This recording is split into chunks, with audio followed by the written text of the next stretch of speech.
Good noon friends, welcome to all of you on my YouTube channel English journey. Friends, आज के हम इस test series में verb topic करने जा रहे हैं और इसका पहला सेट है और इसमें टेस्ट 1 करने जा रहे हैं जिसमें 20 क्वेश्चंस होंगे। तो चलिए शुरू करते हैं। पहला क्वेश्चन आपके सामने है, it will not happen what he is saying.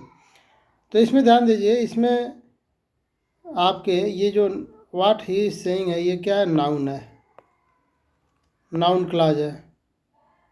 और इस जो मेन सब्जेक्ट सेंटेंस आपका है, इसमें हैपन क्या है? इनट्रांजिटिव वर्ब है,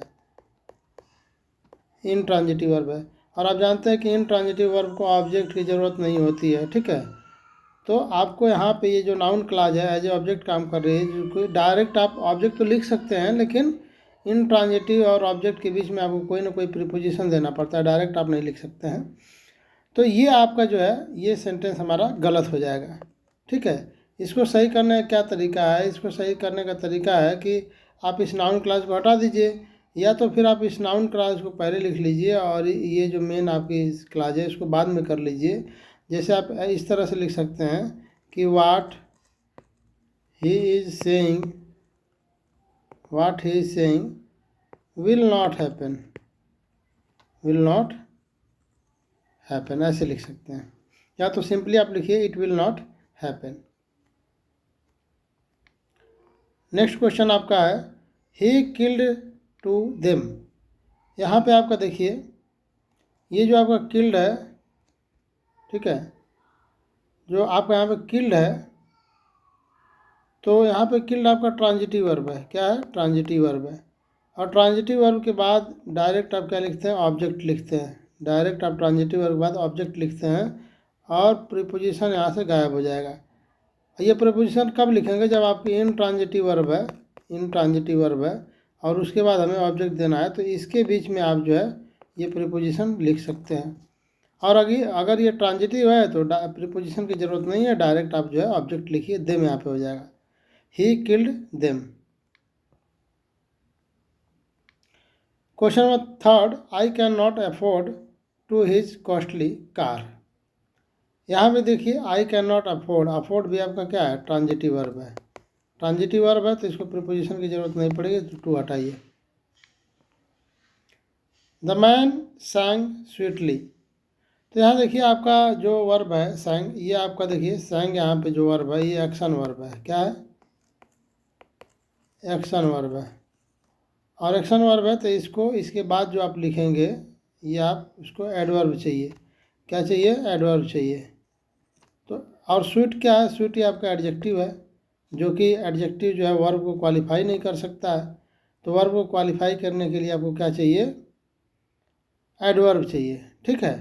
तो स्वीट आपका जो है वो एडजेक्टिव है और आपका जो स्वीटली होता है, जो स्वीटली होता है ये आपका एडवर्ब होता है।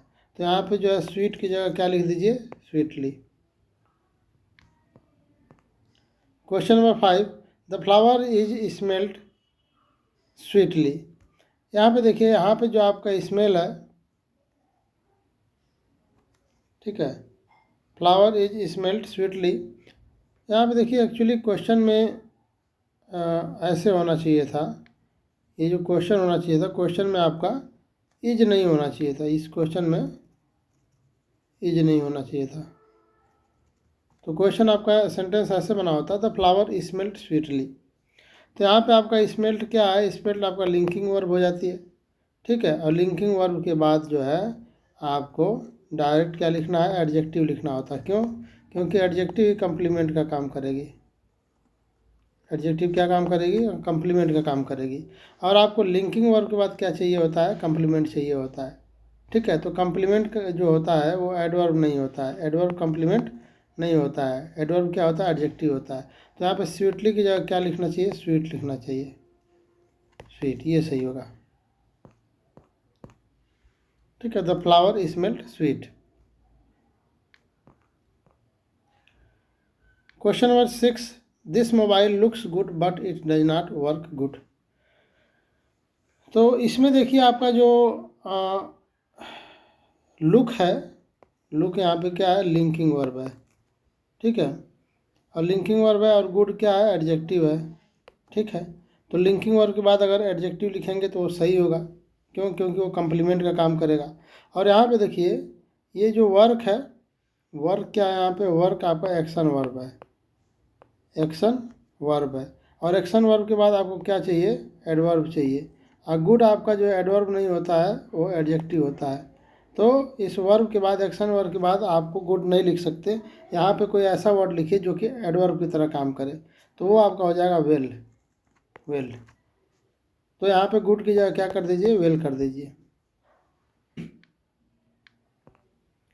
Question number 7, why have you know friend? तो यहाँ पे देखिए आपका जो है ये आपका इसमें मिस्टेक ये है कि जो आपका यहाँ देखिए वाई क्या है? क्वेश्चन वर्ड हो गया, क्वेश्चन वर्ड हो गया। हैव हेल्पिंग वर्ब हो गया। यू आपका सब्जेक्ट हो गया, ठीक है। नो आपका डिटर्मिनर हो गया और फ्रेंड आपका नाउन हो गया, ठीक है। तो क्वेश्चन वर्ड में आपका क्वेश्चन वर्ड का सीक्वेंस क्या होता है कि क्वेश्चन वर्ड होगा, प्लस उसके बाद हेल्पिंग वर्ब होगा, प्लस उसके बाद सब्जेक्ट होगा, प्लस उसके बाद मेन वर्ब होगा, ठीक है। उसके बाद जो आपको कुछ लिखना है ऑब्जेक्ट कंप्लीमेंट वो आप लिखेंगे, ठीक है। तो यहाँ पे आपका ये मिसिंग है, ये मिसिंग है, मेन वर्ब मिसिंग है, ठीक है। अगर आप हेल्पिंग वर्ब को ये हैव को हेल्पिंग वर्ब मानते हैं तो फिर यहाँ से मेन वर्ब मिसिंग हो जाएगा, ठीक है। और यदि आप इसे मेन वर्ब मानते हैं तो इसे यू के बाद आना चाहिए और यू से पहले कोई हेल्पिंग वर्ब होनी चाहिए। तो हैव यहाँ पे एक्चुअल आपका सब वो मेन वर्ब का काम कर रहा है, तो मेन वर्ब काम कर रहा है तो इसको आपको यू के बाद लिखना पड़ेगा। इस तरह से आपका हो जाएगा, ये हो जाएगा आपका वाई। उसके बाद हैव को अगर आप सब मेन वर्ब बनाएंगे तो यू से पहले कोई आपको हेल्पिंग वर्ब देना पड़ेगा, तो आप डू कर दीजिए, वाई डू यू।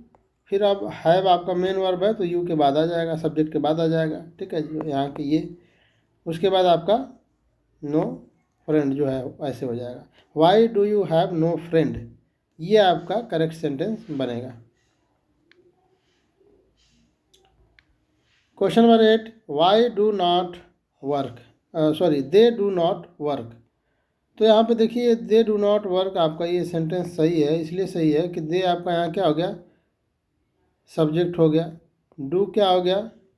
आपका हेल्पिंग वर्ब हो गया, ठीक है।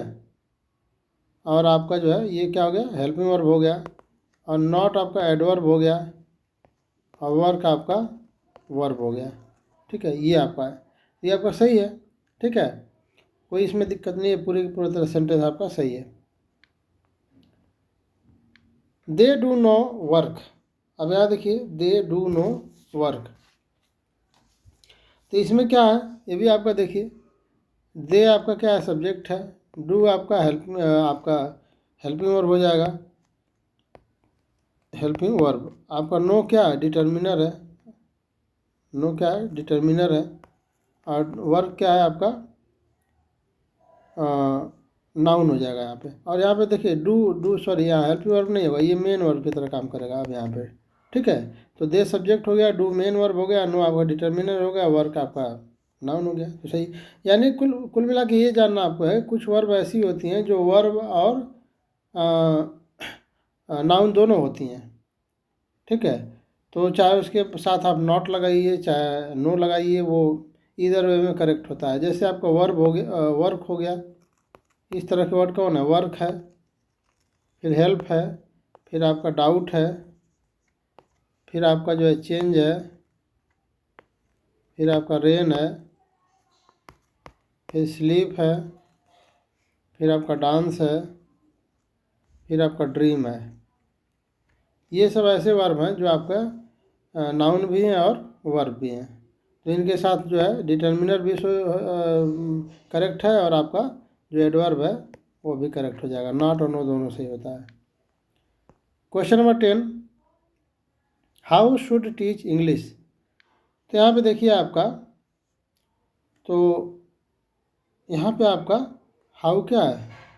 इसमें हाउ आपका क्वेश्चन वर्ड है, शुड आपका हेल्पिंग वर्ब है, टीच आपका मेन वर्ब है और इंग्लिश आपका ऑब्जेक्ट है, ठीक है, नाउन है। तो इसमें जो है यहाँ पे ये सही है गलत है ये देखना है। तो इसका करेक्ट, जैसे आपने पहले क्वेश्चन देखा है, क्वेश्चन वर्ड पहले होता है, फिर उसके बाद हेल्पिंग वर्ब होता है, फिर उसके बाद सब्जेक्ट होता है, फिर उसके बाद मेन वर्ब होता है, फिर उसके बाद अदर होता है। तो क्वेश्चन वर्ड हुआ, हेल्पिंग वर्ब भी हुआ, अब यहाँ सब्जेक्ट मिसिंग हो गया। इसमें क्या है, इसमें सब्जेक्ट आपका मिसिंग है, सब्जेक्ट है ही नहीं, तो इसलिए सेंटेंस आपका गलत हो गया। तो यहाँ सब्जेक्ट आपको कहाँ चाहिए, टीच और शुड से, शुड के बाद और टीच से पहले। तो यहाँ कोई भी आप अपने हिसाब से सब्जेक्ट लगा दीजिए, मान लीजिए वन लिख देते हैं, how should one teach English, तभी ये सेंटेंस हमारा सही हो जाएगा। Question number 12, who did help you there. तो यहाँ पे देखिए आपका जो हु होता है, ठीक ना, जैसे आपका हु होता है तो इसके बाद, हु के बाद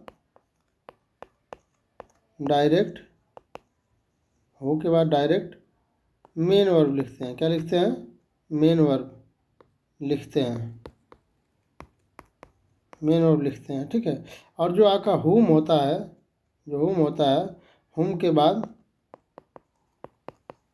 क्या लिखते हैं, डू लिखते हैं, डज लिखते हैं या डिड लिखते हैं, ये याद रखना है। तो यहाँ पे आपका जो है, यहाँ पे जो आपका है, तो हु के बाद जो है डिड नहीं लिखेंगे, ठीक है, डिड हटाएंगे, डिड डू डज कुछ भी नहीं लिखेंगे, बस इसी वर्ब को हम सेकेंड फॉर्म कर देंगे। तो क्या हो जाएगा, हु हेल्प्ड यू देयर, ये सही हो जाएगा आपका। क्वेश्चन नंबर 13, वही जो आपको अभी जो बताया वही चीज़ है यहाँ पे, whom did you help there. तो यहाँ पे आपका जो होम है उसके बाद डिड का प्रयोग किया गया है, इसमें कोई आपत्ति नहीं है, कोई दिक्कत नहीं है, ठीक ना। होम डिड यू, बस यहाँ पे हाँ सही है, whom did you help there, ये सही है, करेक्ट है। Question number 14, he cutted it. तो यहाँ पे आपका जो है क्या दिक्कत है, तो यहाँ पे आपका कटेड की प्रॉब्लम है। क्यों, क्योंकि जो कट वर्ब होती है आपकी, कट, कट की तीनों फॉर्म जो होती है वो सेम होती है, कट कट कट, यानी कि V1 V2 और V3 तीनों सेम होती है। यहाँ जो है ईडी लगा करके आप सेकंड नहीं बना सकते। Question number 15, why are not you learning English grammar these days. तो यहाँ पे देखिए सिंपल सी बात है, यहाँ पे आपका जो है ये सब्जेक्ट है आपका, तो सब्जेक्ट से पहले ये नॉट नहीं लिखेंगे, सब्जेक्ट के बाद नॉट लिखेंगे, तो ये हो जाएगा आपका why are you not learning English, ये आपका करेक्ट सेंटेंस बनेगा।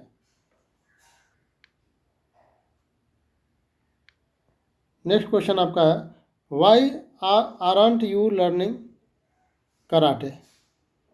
तो यहाँ पे देखिए, यहाँ पे जो सेंटेंस आपका है वो बिल्कुल यहाँ पे करेक्ट है। इसलिए करेक्ट है कि आप कॉन्ट्रैक्टेड फॉर्म, यानी कि ये जो सब्जेक्ट है आपका, सब्जेक्ट से पहले, यानी कि अगर आपका स्प्लिट फॉर्म में रहेगा एडवर्ब और आपकी वर्ब जो है, तो वो आप अलग अलग लिखेंगे, ठीक है, मतलब वो सब्जेक्ट के बाद लिखेंगे जैसे पहले वाले क्वेश्चन में था। लेकिन अगर आपका कॉन्ट्रैक्टेड फॉर्म है, यानी कि वर्ब प्लस नॉट एक ही साथ लिखते हैं कॉन्ट्रैक्टेड फॉर्म में, तब उसको आप जो है सब्जेक्ट से पहले लिख सकते हैं, ठीक ना।